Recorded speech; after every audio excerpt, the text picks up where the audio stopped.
Having surveyed the key Bible passages in the last few chapters, in the last few blog posts and videos, we are now in a position to bring everything together. I think we can sum up the biblical doctrine by saying that contending is the vital spiritual discipline of applying and promoting the gospel lovingly in a context of opposition. Contending for the faith is the vital spiritual discipline of lovingly applying and promoting the gospel in a context of opposition.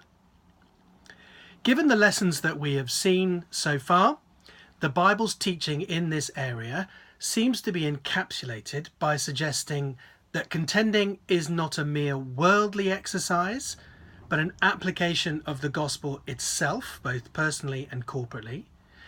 It must involve boundaries and saying no to various things, as true love always does.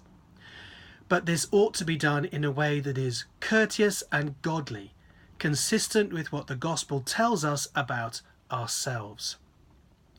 All four of these pillars are vital for biblical contending, and to forget any of these aspects of the task would hamstring our efforts.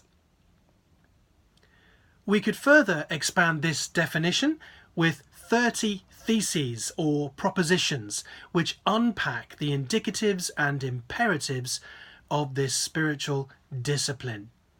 Why not ponder these things slowly and pray each one into your own heart and situation before we move on to think further about specific applications in the following days. You may also like to ponder how your church can be better equipped to understand and contend in each of these areas. So how can we fight valiantly? First, contending is not a worldly exercise. Thesis 1.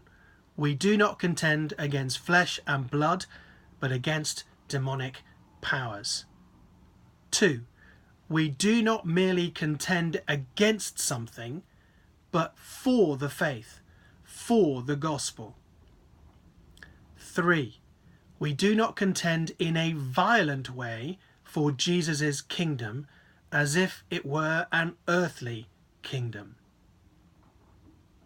Pillar number 2 is contending is applying the gospel. So thesis 4, we contend by proclaiming the gospel. 5, we contend by praying. 6, we contend against sin in our own lives, which false teaching uses to get a grip on us. 7, we contend side by side with other Christians in a way that is worthy of the gospel, united and unfazed by opposition. Thesis 8, we contend by rejoicing in the Lord, focusing on the positive and prayerfully practicing what Paul preached and lived with thanksgiving. 9, we contend by not conforming to error, but continuing in the truth and remaining stable.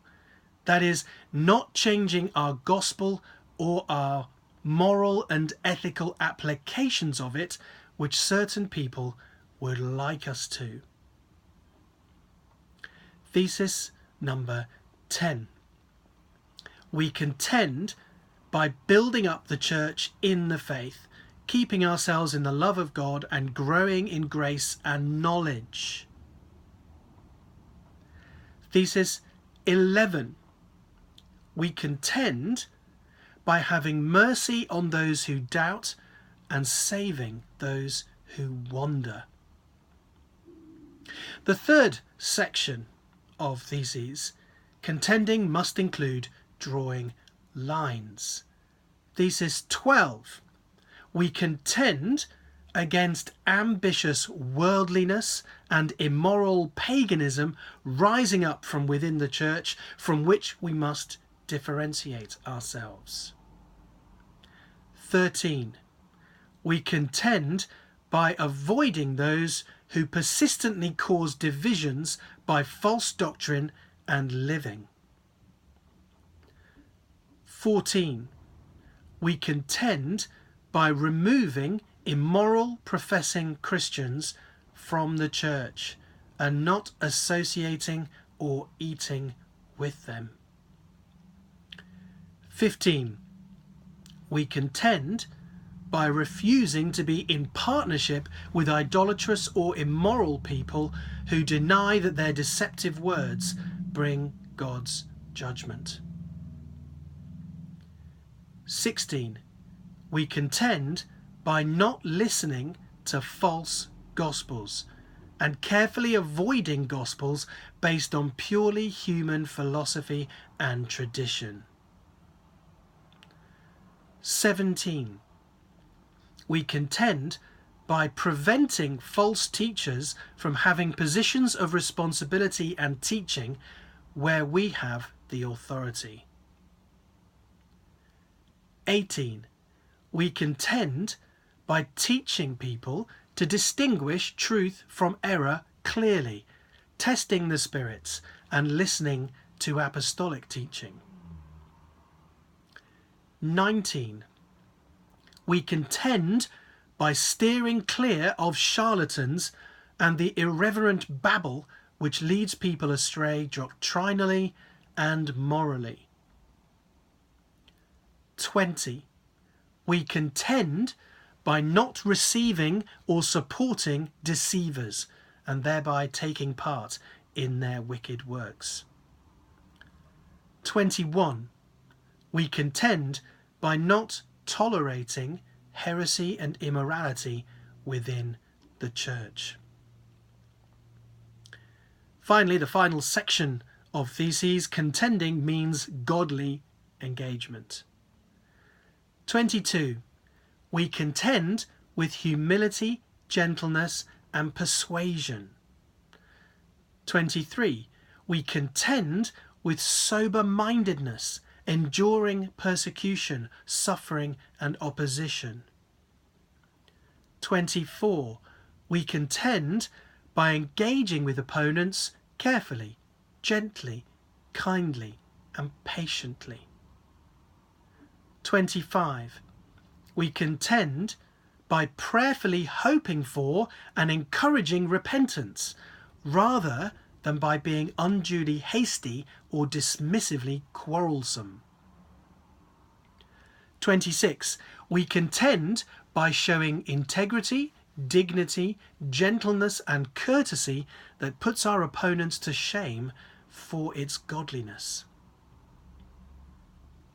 27. We contend by considering and imitating good examples from former leaders so that we are not led astray by strange and novel teachings. 28. We contend patiently as we look to God to rescue us and punish the wicked. 29. We contend with meekness and courtesy, not contentiousness and ambitious quarrelling, which is unspiritual and demonic. Finally, thesis 30. We contend by imitating good rather than evil tactics. I'll leave you to ponder and pray through each of those things on your own.